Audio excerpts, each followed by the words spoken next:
Jillian, ibinida si Michael Sanger sa PBB. Makikita kung gaano siya ka-genuine. Alright! Talaga namang sumakses sa primetime ang tambalang Mick Hill dina Jillian Ward at Michael Sanger. Mula simula hanggang sa kilig overload na pinali ng My Ilonggo Girl, nitong nagdaang Huwebes ay tinutukan ng viewers ang makulay at inspiring love story ni Tata, Jillian at Francis Michael. Sa altar nga ang ending ng kwento ni Tata at Francis matapos ang napakaraming pagsubok sa buhay ng mga bida. Nakarma rin sina Bibian, Teresa Loizaga at Benice Martil Rosa sa mga ginawa nilang kasamaan. Pero ano to, may ibang tata sa ending? Ibig bang sabihin nito may book 2 pa ang serye ni Jillian? Naku, matutuwa ang fans kung magkakatotoo ito.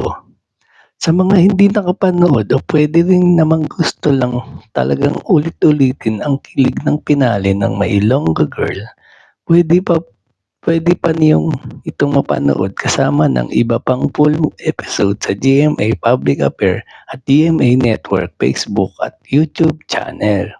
Samantalang, sa interview ng 24 Oras, nag-share sina Jillian at Michael kung ano ang mamimiss nila sa isa't isa.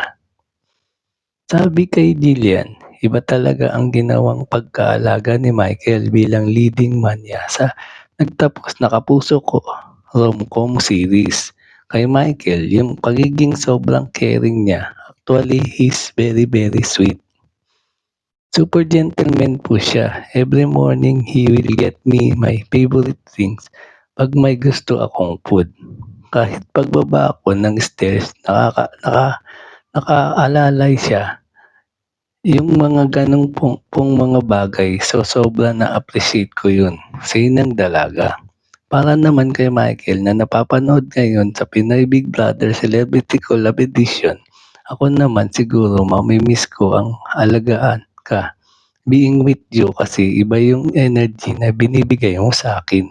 Dagdag pa ng binata, siguro being in this type of environment, this work setting, masaya ako and masaya talaga ako na nakapartner kita.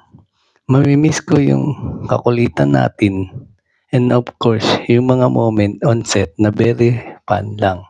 Hindi na nga napapanood ni Michael ang mga huling episode ng My Ilonggo Girl dahil sa pagiging celebrity housemates sa latest edition ng PBB. Kaya nagbigay ng mensahe sa kanya ang star of new gen na si Jillian. I pray na maging smooth lahat sa loob ng bahay ni Kuya. I think dun sa house ni Kuya, makikita ng mga tao dun kung gaano rin ka genuine si Michael. And that's his actually really nice, say pa ni Jillian. At yan ang totoo. Alright. Thank you for watching po. Follow for more video. Salamat.